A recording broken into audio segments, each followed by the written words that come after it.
When a storm blocks every road, is it only the weather or the last chance to ask yourself, are you marrying for need or for want?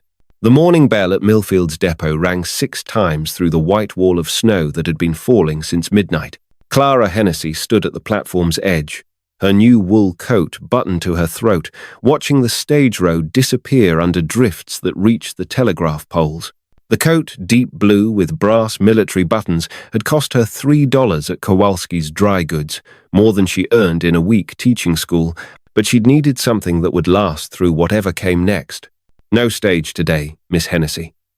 Otto Brennan, the depot master, emerged from his office with frost clinging to his moustache. Wire from Cheyenne says the pass is blocked solid, nothing moving until this breaks. Clara's fingers found the marriage certificate folded in her coat pocket. The paper still stiff with newness, though she'd carried it for 3 days now. When might that be? Could be hours, could be days. Otto glanced at the low grey sky. Storms got more in her yet. She turned back toward Main Street, her boots crunching through snow that had already covered the morning's wagon tracks. The coat held the cold at bay as she made her way to Kowalski's store, where yellow lamplight promised warmth. A bell jingled as she stepped inside, bringing the scent of snow and wool into air thick with the smell of leather and coffee. Clara. Mary Kowalski looked up from her ledger. Still here? I thought you'd be on the morning stage. Storm has other plans. Clara unwound her scarf, noting how the coat's weight settled on her shoulders like steady hands. Might I wait here? I'll help with whatever needs doing. Mary's eyes softened. She was Polish, had come west with her husband 5 years ago, spoke 3 languages but trusted none of them completely. Always room for helping hands. Inventory needs counting bolts of cloth in the back room. Clara hung her coat on the peg beside the potbelly stove and rolled up her sleeves. The back room smelled of wool and cotton, bolts stacked floor to ceiling in neat rows. She pulled out her teaching tablet and began tallying. Numbers had always been her refuge. Clean, orderly, indifferent to the messy business of hearts and hopes. That coat suits you, Mary called from the front. Makes you look like someone who knows where she's going. Clara touched the brass button at her throat. The coat's previous owner had been a widow, Mary had mentioned, selling belongings before heading back east to live with family. Clara wondered what winters the coat had witnessed, what storms it had weathered. The depot bell rang the half hour.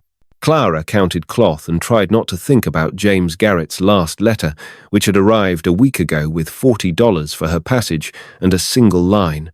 The house is ready. Come when you can. She'd read it a dozen times, searching for warmth in the stark words, finding only the practical kindness of a man who needed help and could pay for it. By 10, the town moved in the muffled rhythm of storm blacksmith sparks against white, neighbors bent to their chores. You're James? He's a good man? Mary asked, during a lull between customers. Clara paused in her counting. Pastor Webb speaks well of him. Says he's steady. Owns clear title to 300 acres. That's not what I asked. The marriage certificate seemed to grow heavier in Clara's coat pocket. She'd asked herself the same question every day for 3 weeks, ever since she'd signed the papers in Pastor Webb's parlor with James's proxy signature already dry on the page. Good was different from kind, steady was different from warm, and clear title said nothing about the man who held it. I suppose I'll find out, Clara said. The door chimed again as Mrs. Chen entered, shaking snow from her dark cloak. She ran the laundry behind Main Street, had come from California with the railroad crews, spoke little English but understood everything. She nodded to Clara and approached the counter with a careful smile. Soap, she said to Mary, holding up 2 fingers. Mary reached for the yellow bars on the high shelf. Mrs. Chen paid with exact change, counting coins from a small leather purse. As she turned to leave, her eyes met Clara's. You wait for stage? Mrs. Chen asked. Yes. To Laramie, Mrs. Chen nodded slowly. Waiting is hard work. But storm ends. Always ends. After she left, Clara returned to her counting, with Mrs. Chen's words echoing in her mind. The coat hung by the stove, its brass buttons catching the lamplight like small promises. Through the window, she could see the depot where Otto Brennan checked his watch every few minutes, waiting for word from the telegraph. At noon, the storm broke like held breath, 20 minutes of silence before the wind returned with sharper teeth. Clara went back inside, hung up her coat, and returned to counting cloth, waiting for the storm to spend itself and her new life to begin. By 2 o'clock, the telegraph key had fallen silent. Clara watched Otto Brennan shake his head at the brass instrument, then reach for his coat. The wires were down somewhere between Millfield and Cheyenne, cutting the town's last link to the outside world. "Nothing more today," Otto announced to the handful of people gathered in Kowalski's store. "Lines are down, stage routes blocked, and this storm's got plenty left to give." Clara fingered the marriage certificate in her coat pocket. Each hour of delay meant another night in the boarding house. Another 75 cents she couldn't spare. James's $40 would stretch only so far. "You could wire ahead tomorrow," Mary suggested, but Clara shook her head. "No point worrying him. I'll arrive when I arrive." The afternoon brought a steady stream of townspeople seeking supplies and warmth. Clara helped Mary measure ribbon and count buttons, her mind divided between the simple tasks and the complicated future waiting beyond the storm. She taught herself to be practical about marriage. It was a partnership, a contract, a mutual solving of problems, rather than the romantic fever described in the novels her students sometimes smuggled into class.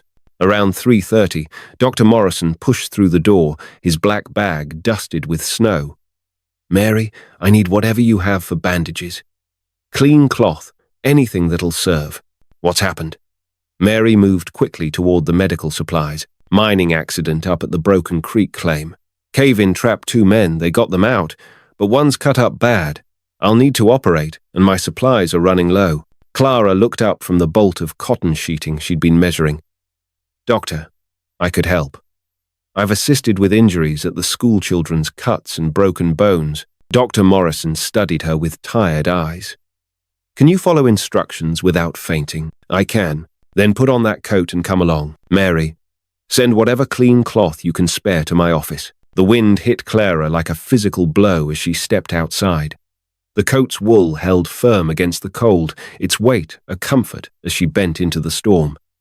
"Doctor!" Morrison led the way down Main Street, both of them using the storefronts to navigate through snow that had drifted waist-deep in places. His office occupied the ground floor of the Millfield Hotel, a single large room with examining table, medicine cabinet, and a pot-bellied stove that glowed red-hot. The injured miner lay on the table, his face grey with pain and blood loss.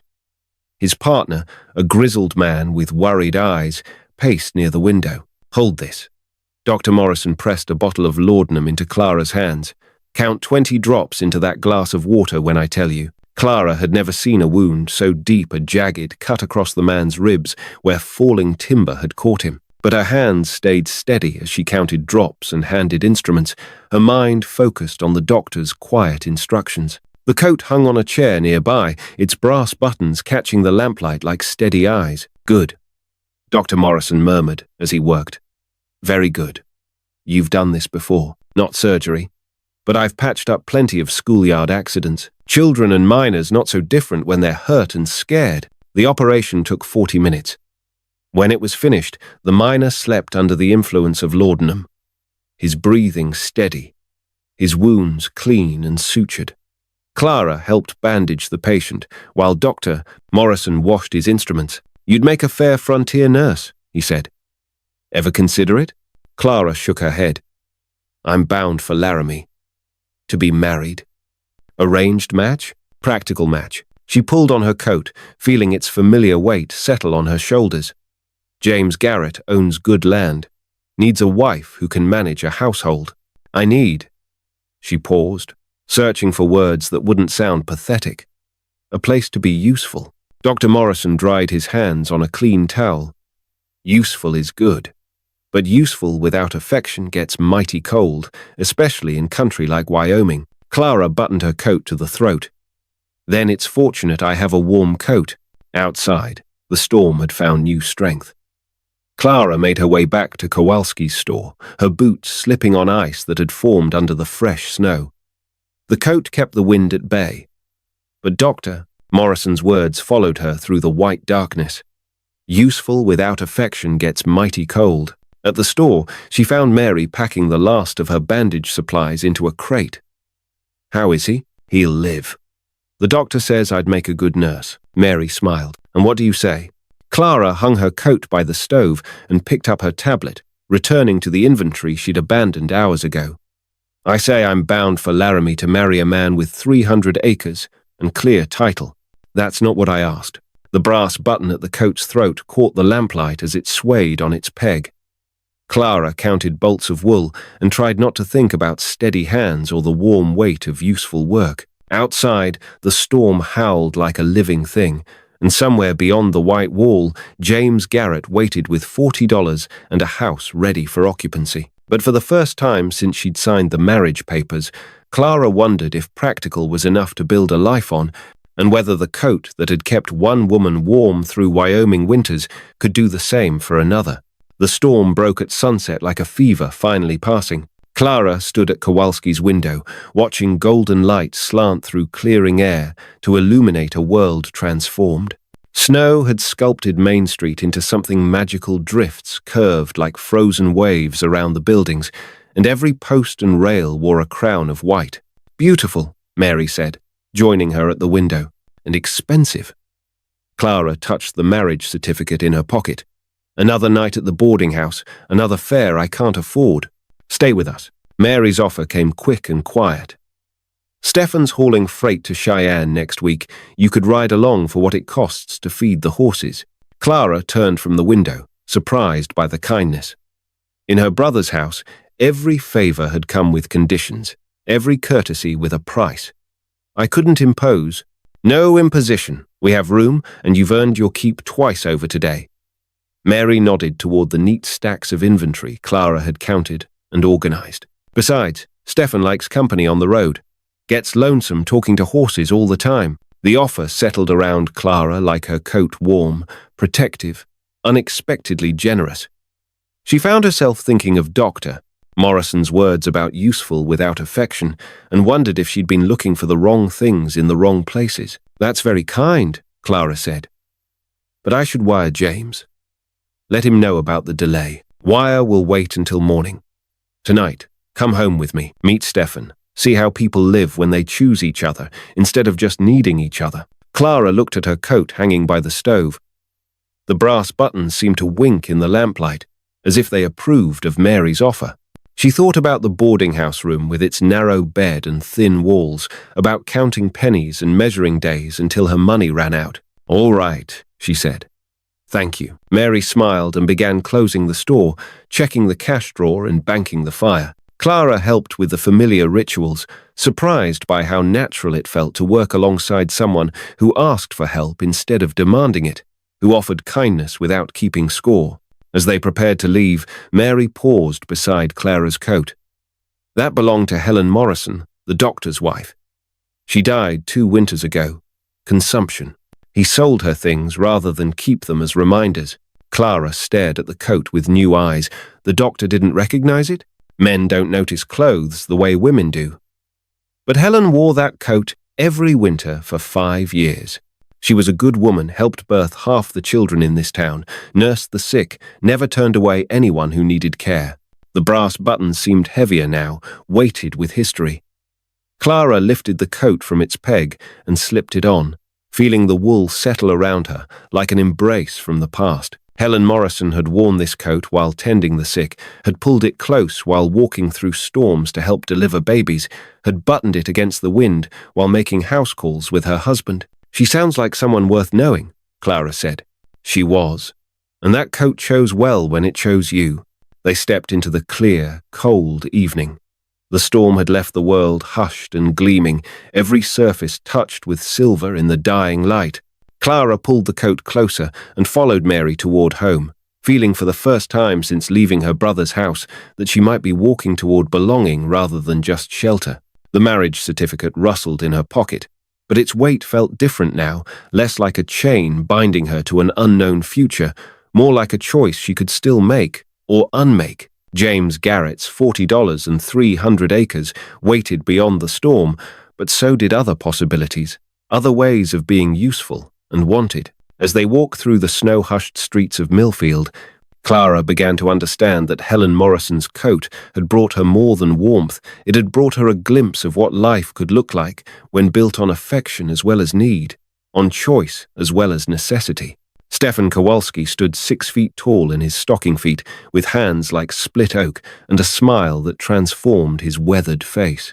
He greeted Clara at the door of their small house behind the store as if she were family returning from a long journey. The teacher who helps count inventory and assists with surgery, he said in accented English, taking her coat with careful reverence. Mary tells me you are very capable. I try to be useful. Useful is good. But Mary, she is more than useful, she is necessary. There is difference. Stefan hung Clara's coat on a peg beside the kitchen stove, next to his own heavy work jacket. You stay long as you need. We have room, we have food. We have, how you say, good conversation. The house smelled of bread and coffee and the lingering sweetness of applewood smoke. Mary moved between stove and table with easy efficiency, preparing a meal that seemed designed to chase away the memory of cold and storm. Clara found herself seated at a table set with real china, not fancy, but cared for, each piece part of a set that spoke of permanence and intention. So, Stefan said, as Mary served thick slices of bread and butter, you go to Laramie to marry? Clara nodded, her fingers finding the marriage certificate in her skirt pocket. A practical arrangement. He needs a wife who can manage a household. I need, she paused, the familiar words feeling stale in this warm kitchen. Security. Mary finished gently. Yes, security. Stefan considered this while spreading butter on his bread. I come from Poland for security. Good land, no kings, no soldiers taking what little we have. But when I find Mary, then I learn security and happiness. They are not same thing. Tell her how we met, Mary said, her eyes bright with remembered joy. Stefan's smile deepened. She is working in hotel kitchen in San Francisco. I am hauling freight from docks to railroad. Every day I bring supplies to hotel. Every day I find excuse to visit kitchen. This flour, it seems heavy. Maybe you need help carrying. These eggs, they look delicate. Perhaps I should check they are not broken. He laughed. Mary, she knows I am making foolish excuses, but she lets me help anyway. He courted me with excuses and excellent grammar, Mary said. His English was much better than he pretended. I wanted to stay longer, hear her laugh more. Stefan reached across the table to squeeze his wife's hand. Security brought me to America. Mary brought me home. Clara felt something twist in her chest, not envy, exactly, but a sharp awareness of what she'd never looked for, never thought to want. James Garrett's letters had been businesslike, practical, focused on acres and improvements and the need for capable help. He'd never mentioned laughter or finding home in another person's presence. You're James, Mary said carefully. What does he say about you? In his letters? Clara withdrew the marriage certificate. He says I seem qualified. That Pastor Webb spoke well of my character and abilities. And what do you say about him? The question hung in the warm air like a challenge. Clara found herself thinking of Helen Morrison's coat hanging beside Stefan's jacket. Two garments that belong together through choice rather than necessity. I say he owns good land and needs a capable wife. Stefan shook his head. This is not answer. This is how you say inventory list. The word hit Clara like a physical blow. All her careful reasoning, all her practical plans, reduced to counting assets like bolts of cloth in a stockroom. She looked around the Kowalski kitchen at the mismatched chairs that somehow suited each other perfectly, at the photographs on the wall showing Stefan and Mary's wedding day, at the small touches that spoke of two lives deliberately intertwined. Maybe inventory is all I know, she said quietly. Number, Mary's voice was firm. I watched you today. The way you helped Dr. Morrison, that wasn't inventory thinking, that was care thinking. Heart thinking. Heart thinking doesn't pay rent or buy food. Neither does marriage without it, Stefan said. Marriage for security, only that is business partnership. Business partnerships, they can dissolve when conditions change. Marriage, it must be strong enough for storms. Wind rattled the windows again, promising another day's delay. Clara thought of James Garrett waiting in Laramie, of the $40 growing smaller with each passing hour, of the practical future she'd mapped out in careful detail. But she also thought of Helen Morrison's coat and the life it represented, a woman who'd worn it while caring for others, who'd found purpose beyond mere survival, who'd been mourned by a husband who sold her belongings not from lack of love but from too much of it. "I should wire James in the morning," Clara said. "Let him know about the delay." "Yes," Mary agreed. "And maybe ask him something more than business questions. Ask him what makes him laugh, what he dreams about besides good harvests and clear titles. What if he doesn't have an answer?" Stefan squeezed his wife's hand again, a gesture so natural it seemed unconscious. "Then you have different problem than delay." Outside, the wind howled with renewed fury, promising another day of whiteout conditions, another night of counting costs and considering choices. But inside the Kowalski kitchen, Clara felt something she hadn't experienced in months, the warmth that came from being welcomed rather than merely tolerated, from being seen as more than just a useful pair of hands.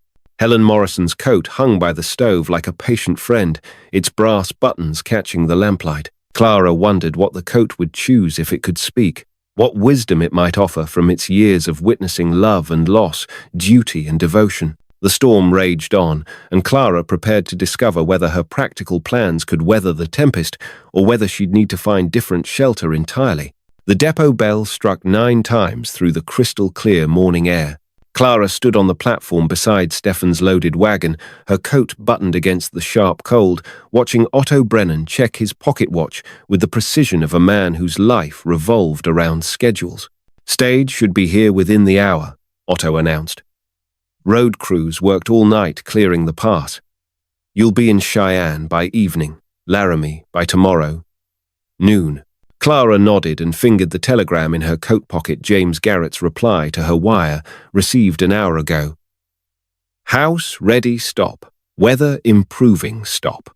34 words that told her nothing about laughter or dreams, everything about practical expectations and the patience of a man accustomed to waiting for useful things to arrive on schedule. "You sure about this?" Stefan asked quietly. He'd been loading freight since dawn, preparing for his own journey to Cheyenne, but his eyes held concern that had nothing to do with cargo or schedules. "I signed papers," Clara said. "Gave my word. Papers can be unsigned. Words can be unsaid." Stefan secured a canvas tarp over his load with practiced efficiency. "But chances, good chances, they don't come back once you let them pass."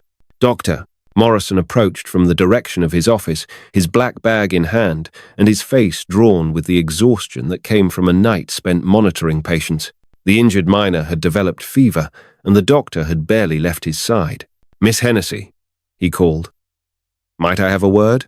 Clara walked to meet him, aware of Stefan and Otto listening, aware of the stage road stretching away toward choices that couldn't be unmade. The coat's weight settled on her shoulders like Helen Morrison's hands, steady and warm and somehow encouraging.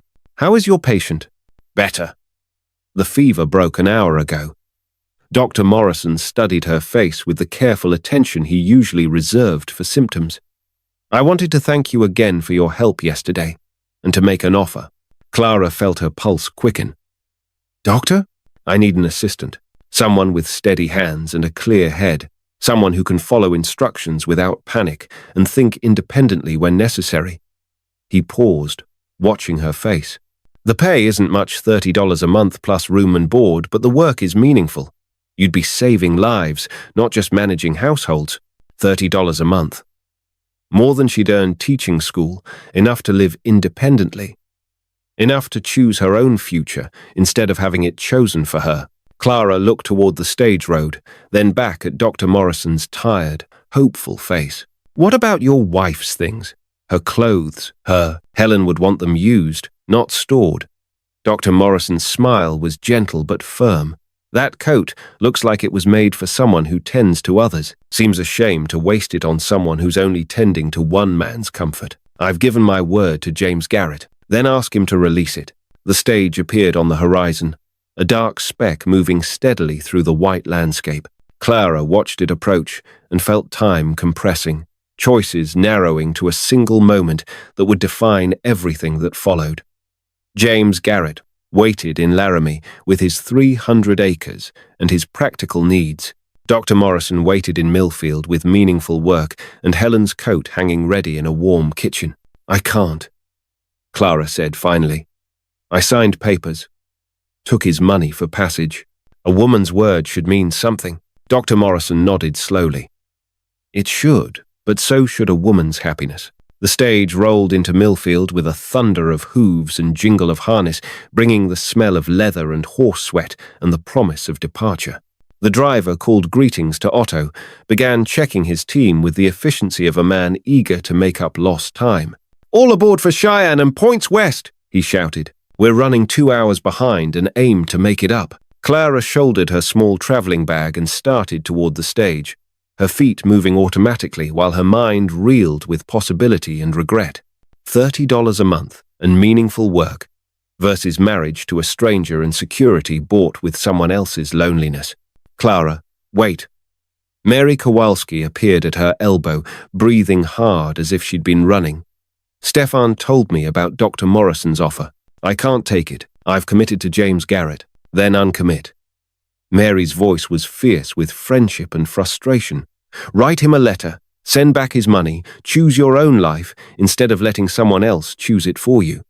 The stage driver checked his watch and looked impatiently toward the depot. Other passengers were boarding a traveling salesman with his sample cases, a young mother with 2 children, an elderly rancher heading home after business in the territorial capital. People with destinations, with certainty, with lives that moved forward according to plan. Clara reached into her coat pocket and withdrew James Garrett's telegram, reading it once more in the clear morning light. House, ready, stop. Such simple words, but they spoke of a life reduced to basic functions, to shelter and sustenance, and the grinding practicality of survival rather than flourishing. She thought of Helen Morrison wearing this coat while delivering babies, while nursing the sick, while building a life that mattered beyond mere existence. She thought of Stefan and Mary choosing each other for love as well as security, creating warmth that had nothing to do with coal stoves or thick walls. "Miss, you coming or not?" the stage driver called. "We've got a schedule to keep." Clara looked at the stage, then at Mary's hopeful face, then at Dr. Morrison waiting quietly beside his office door. The coat seemed to tighten around her shoulders, as if Helen Morrison herself were offering one last embrace, one final encouragement to choose courage over caution. "I'm coming," Clara called to the driver. She stepped toward the stage, then stopped. But not today. She turned back toward the depot, toward Dr. Morrison's surprised smile, toward Mary's delighted laugh. The coat felt lighter now, as if it had shed the weight of other people's expectations and found its true purpose. "I'll need to wire James," Clara said. "Send back his money, explain my change of plans." "You sure?" Dr. Morrison asked. Clara looked around at the faces of people who'd welcomed her as more than just a useful pair of hands, who'd shown her what life could look like when built on affection as well as need. "I'm sure. This is where I belong." The stage rolled away toward Cheyenne without her, carrying other passengers toward their chosen destinations. Clara watched it disappear around the bend, then turned toward Dr. Morrison's office and her new life as a frontier nurse, wearing Helen Morrison's coat with pride and purpose. Behind her, the depot bell struck 10 times, marking not an ending but a beginning, the start of a life chosen rather than simply endured, warmed by more than wool and heated by something deeper than practical fire. 6 months later, Clara stood in Dr. Morrison's office, adjusting the brass buttons on Helen's coat, her coat, now while preparing for another house call. The injured miner had recovered completely and named his first daughter Clara in her honor. Mrs. Chen's grandson had survived scarlet fever thanks to Clara's careful nursing. 3 babies had come into the world with Clara's steady hands, helping them take their first breath. A letter from James Garrett lay open on the desk, his second since she'd wired her decision. He'd married a widow from Cheyenne, he wrote, someone practical and capable who didn't mind that he talked more to his horses than his wife. He wished Clara well and thanked her for her honesty in setting him free to find someone better suited to his needs. "Ready?" Dr. Morrison asked, shouldering his own bag. "Always." Clara picked up her medical kit, a gift from Mary and Stefan, and followed him toward the door.